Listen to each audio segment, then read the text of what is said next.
Slimy critter hopped into my life. His name is Loki, and he is an African bullfrog. In order to be a good caretaker for him, I had to first do my research. So I got him as an education animal, so that means that I teach classes with him, and he meets all kinds of people in Smyrna. But in order to understand an animal like this, first you have to understand what it means to be an amphibian, because he's an amphibian. And then you need to more specifically know characteristics about his species, and then you also need to know what he needs to survive. So amphibians are a large group of animals that have some really peculiar characteristics. First, they have permeable skin. That means that they have pores that water goes back and forth between. So that means that if you were to handle an amphibian with lotion on your hands, soap on your hands, or just dry hands where your natural oils are seeping through, that would actually clog their pores and they wouldn't be able to breathe. So there's some frogs and salamanders that actually get 100% of their oxygen through their skin.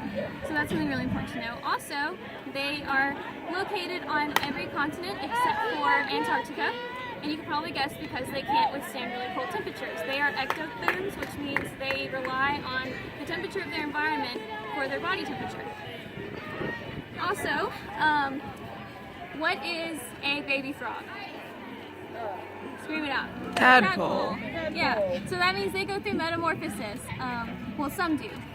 And that's really strange for a vertebrate to go through a metamorphosis like that. Basically, they are usually born in the water, and then they start out as tadpoles. And then those tadpoles grow limbs, and then they crawl out of the pond. And there's a lot going on there. So there are over 75,000 different species of amphibians across the world, and the majority of those are actually different species of frogs. So frogs way outnumber the rest. Scientists refer to them as an indicator species, which means that if environmental conditions are rough, the first thing that's going to happen is all the amphibians are going to die. So if you guys have ever heard the term canary in the coal mine, back in the day, before men would go to a day's work in the coal mine, they would send in a bird, and if they could hear the bird still singing after a few minutes, they knew it was safe to go in. But if it didn't, that means that the bird died because it has really sensitive lungs. So basically that's how amphibians work in the wild, is if you see populations of amphibians start to decline, that's usually a warning that the other species in the environment are about to decline too.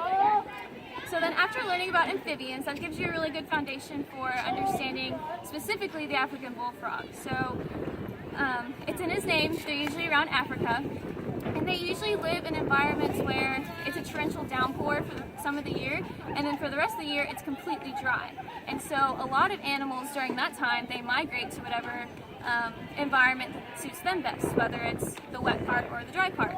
But as you can see, he's kind of round, and once he gets bigger, he's going to have a lot of trouble hopping for a really long distance to get, away from the dry season. So they've adapted to be able to dig holes, and they burrow into the ground, and they actually secrete a substance around their body that looks like a big bubble of water, and it's made out of dead skin cells and some other stuff like that, and they actually hibernate in that. So it's kind of crazy. People have them as pets, and they wonder where their frog went. They dig him up from the bottom of the tank, and he's in a bubble.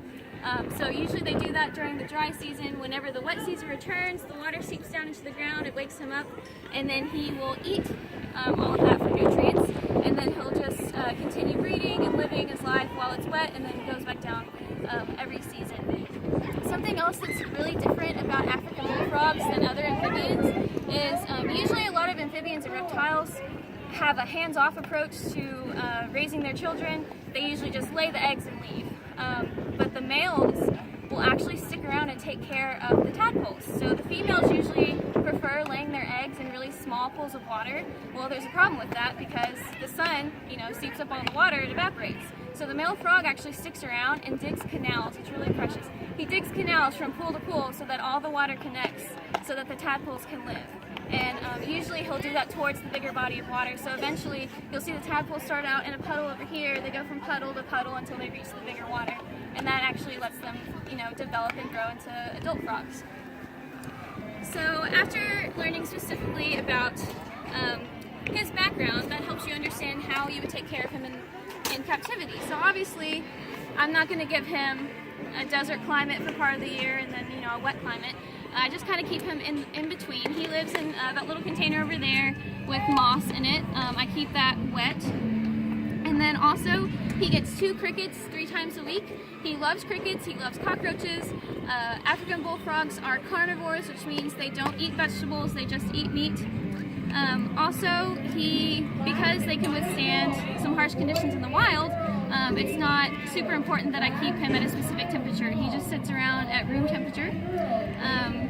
His skin is a little bit tougher than a lot of salamanders and caecilians that if you touch them, basically they suffocate. I can pick him up if I have wet hands and it doesn't bother him at all. He's got a little bit of tougher skin. So if I take good care of Loki, he is going to be teaching the public for several more decades. That's also something different about the African bullfrogs than a lot of other amphibians, is that usually their lifespan isn't that long, but his actually is.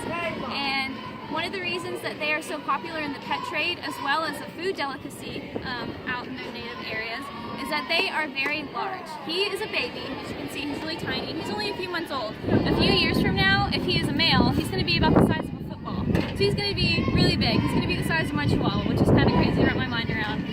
And that's one of the reasons I got him, is because I just feel like kids are going to freak out when I pick up this giant frog out of a container. So that's what and people actually eat them where they're from.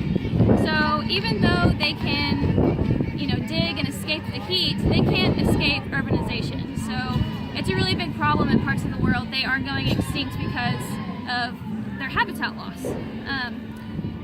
So in conclusion, Loki here is a great education animal. I'm able to use him to teach people about amphibians and the importance of conservation awareness. He always keeps things interesting because his species has all those random fun facts that are different than all kinds of different animals. So like I said, he will be around for several decades to keep teaching people.